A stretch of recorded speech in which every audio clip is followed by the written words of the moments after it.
Hello everyone, magandang araw and welcome sa panibagong yugto ng ating buhay. Ngayong araw nga pala, samahan niyo po muna ako. Nandito ako ngayon sa bayan para merong mga aasikasuhin at meron tayong bibilhin.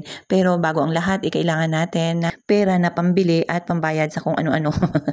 At doon ko nakita guys, dahil nga mag-withdraw po sana tayo doon, wala po palang kuryente. So, tinry ko po dito sa Metrobank. At pagdating ko nga po, konti lang ang nakapila. Siguro dalawa lang. At yan na nga po, sobrang tagal nga po ni Kuya dyan na umalis pa nakikipag-usap sa phone, inandun pa sa harap ng booth. Kaya medyo natagalan ako. At pagkatapos ko nga po ng aking transaction sa bayan, umuwi na rin po ako agad. Pero dumiretso po ako dito sa bahay ng aking nanay para magbisita at silipin kung anong ganap. Naabutan ko nga rin po pala ito yung aking kapatid na nagpapakain ng mga aso. Ayan tingnan nyo. Diba guys, bagong panganak po kasi yung aso na ito. Pero itong aso na ito, nakita lang nila, askal po yan siya. So ayan, pagkatapos ko nga po dun sa bahay ng nanay ko, dahil wala po pala dun yung nanay ko, nandun sa bukid at nagpakain ng baboy, kaya hindi ko rin po inabot. Kaya yan, lumabas na nga po ako, dito na ako sa may talipapa. Tumingin nga po ako ng aming po pwedeng ulamin at iluto.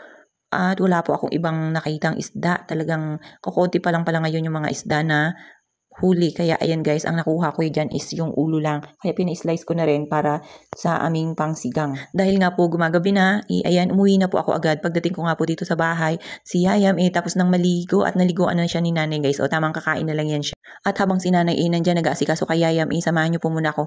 Ayusin ko muna yung aking pinamili. Uhugasan ko lang po ito siya.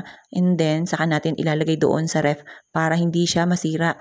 At ayan guys, tignan nyo. Siguro ibukas ko pa ito siya pwedeng lutuin dahil nga meron pa kaming ulam ngayon. Talaga namang kailangan i-reserve lang para hindi na tayo mahirapan pagka magluluto at meron nang naka-ready. At yan guys, tignan nyo nga po. Naghugas na rin ako dahil nga medyo malangsa ang isda na to.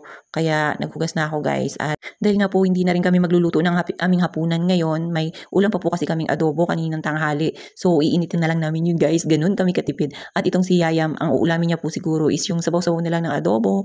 Ganyan talaga pag bulingge, tamang sabaw-sabaw lang, mapasarap lang yung kanyang pagkain at talagang solved na yan siya. At habang ako nakahiga nga po, biglang nag-text ito yung aking mga kaibigan. So doon nga daw po kami magdi-dinner. Buti na lang ipinayagan tayo guys. Dito nga po pala ito sa bahay ni Mami Joy. So ayan siya guys.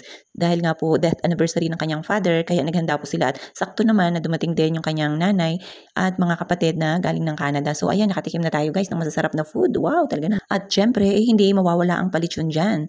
Wow, talaga naman. Sana lang wag na naman tayong atakihin ng ating mga uric. Nako guys. Pero napakasarap naman din talaga sa bagay. Minsan lang naman ito. At hindi rin mawawala. May mahal sila guys. So ayan, paborito ko yan. Syempre, pagka mga matatamis, hindi yan makakawala sa atin. Abay, talaga naman. Mukhang mabubusog na naman tayo nito. At itong aking mga kasama, sobrang busy. Sobrang busy sa mga chikahan at sa kung ano-ano. Dahil kanina pa yan sila dito guys. Medyo nauna nga po yan sila sa akin. Kanina nga po sa bahay. Yung tamang pahiga-higa na nga po ako. Akala ko kakain na lang kami. Ito yung aking friend na si Tata nag-chat.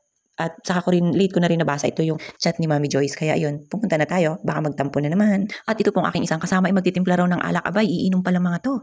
Puti pa ba ng kristal? Ano gagawin dyan ta? Unicorn nga yan. You see? Langit. Meron ba sa inyo may party? Ha? Motor? Wow! Habang nabibisi nga po kami dyan sa pakikipagkwentuhan at panonood nitong paggawa ng unicorn na alak, ayun, na-disturb din tayo guys kasi yung sasakyan ng kapitbahay kailangan ng i-park. So marami po kasing mga sasakyan na nakapark din na nakahambalang. Kailangan po naming ayusin. Kaya tumayo po muna kami saglit dyan. Kaya hindi na natin nakita yung iba pang ginawa nila dito sa paggawa nitong alak nila sa pagtitimpla. Master naman. Ano nilagay niya? Hindi, kung matches mo kaya yung kulay niya. Iba nga yung kulay nito, hindi yung violet. Si Mami Joyce kasi hindi naman kaya pag kulay niya. Iba nga lang yung kulay. Mas nagkaroon na siya ganun. Level yung kanyang color.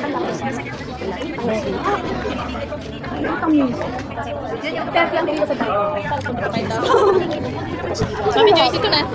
Yan ang diabetes.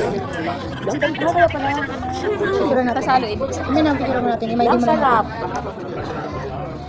Kuha kong baso ha. Ano pa? Di ba ako nakakain ng gabi nun dahil kasi feeling ko busog ako para akong kinakabagan. O yan, sige. Hanggang umaga. Mag-aadang sana ako ng lechon doon yung balat ng dadaan ko. Hindi ko maadang po kayo. Kaya nga siguro nung gabi na kumain. Ano yan? Feeling ko busog talaga ako. Bakit Bakit hindi mo ko binigyan? Yung ano nga, sabi Hindi mo ko pinapakain ha. Yan Mami Joyce. Sabi ni Yun lang. yung kanin na parang Di ba may lakad ka? Nag-early out. Paano mo yung kasi? Hindi ka Sa na cemetery ko. Ikaw nagluto ng lahat, Julie? Mama niya yung iba. Wow. Eh, ang mama ni Julie, ano naman ang kantang? Nag-donate na. Natikman niyo ba ang tinulang man? Nanay mo, ikaw nanay mo nag-ano? Dinonate yung mama niya. Oh, grabe. Oo, yun nga, masarap ang sabaw. Mga nanay. So, supportive sila sa inyo. Wala silang choice. Mga hindi. Soy sauce. Masarap yan siya, mami. Ano pang ano? Alam mo naman tayo. Yeah. Sige, Joey, banatan mo. Ay, bakit? Hindi niya yung sasagutin. Wala may chopstick. Ayun mo. Wow, gusto ko na ito. Wow, sarap. Tapos, It's Ito so... yung banghang. Ayun. Ano nga tawag? anong tawag dyan? Tawag dyan, Joey? Ano yung tawag siya? Ang hangan yan, yung green na yan, kakaiba ang lasa niyan. Chuy-chuy. Saan yung masarap yun? Basta yung Ay, nana siya. Oo, yan. Manghang? Oo, kakaibang lasa niyan. Ito. Bakit ang lasa yan? Para yan, sasaw-saw mo dyan. Oo. Bakit ginawa ninyo kung pangit? Tapos, yan, lagyan mo. Tapos, kalamansi. Tinikman ko ba yan dati, siyempre, bago kami lang kayan, tinikman ko. Ay, ang pangit naman ang lasa doon ng pagkain to. Oo, di ba? Halika, magpunta na tayo ng Japan. Magpunta na tayo ng Japan. Kasi nag-order na yung Japan. Japan. Nag-Japan, ito yung pasalubong. Ito yung mga cast kung saan-saan ako. Wala man lang ramen. Mindoro sa Japan. Tumawang cast. Cast na mamaya pag sa kalalakad. At ngayon, another cast ng tapas yung Nagtatawanan pa nga kami dyan guys kasi ito tinatry nating mag-chopstick. Abay, may naiwan pa palang palaman kaya grabe ang kailangan. Naiwan tuloy yung palaman. Naiwan na pala man. Ito ang tawag dito. Siyempre na Yan. Ano yun siya yung trying hard copycat. crab meat? Ito pa yung Ah, okay. mga crab. Subuhan kita. Huwag na. Tinatry ko nga. Ay, kutsarahin. Sige, sige. At dito yung aking kasama. Sabi niya, para makain ko ng buo at talagang mabusog naman ako. Ayan, sinubukan na nga lang po ako. Abay, talaga naman sobrang sarap po talaga. At hindi pa nga nasatisfy. Inulit pa nga. Kutsarahin, tungping.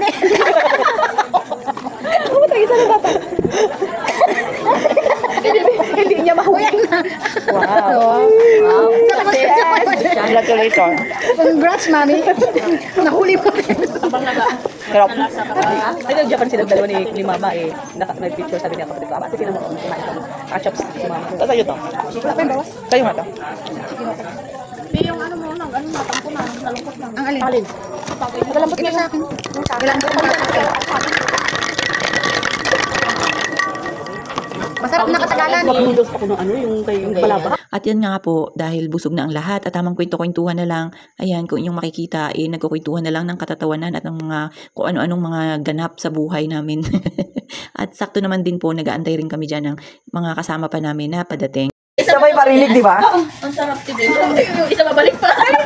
Dahil dumating na nga rin po yung aming inaantay at nakakain na nga po sila. Ito na yung time guys na pinakaantay natin, ang pagbabalot ng mga handa. At syempre pa hindi mawawala ito sa atin dahil ito ang ating paborito, ang maha. Yan, humingi na nga po pala ako ng maha na ating dadalhin din sa bahay. At syempre, yan guys, tingnan nyo, yung iba ko mga kasama, nagkanya-kanya na rin dahil nga medyo marami nga po ito yung food. Talagang binigay na rin naman sa atin. Kasi nga, masasayang naman din daw po kung walang kakain dahil sa sobrang dami ng kanilang mga niluto. Abay, talaga naman sobra-sobra. Natatawa pa nga po kami dyan dahil naubusan po ng roll bag. Nagpabili pa po ang mother ni Mami Joyce. Abay, talaga naman, talagang mauubos ito yung kanilang handa sa amin. Pamudulo. Ang tagal mo kasi.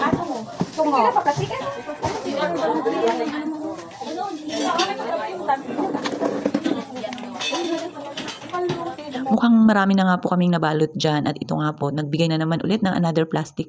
Abay, talaga naman, mukhang marami na naman tayong mapapasaya nito pag-uwi natin. So, paano ba yan? Kita-kits ulit sa susunod na video. Bye-bye po.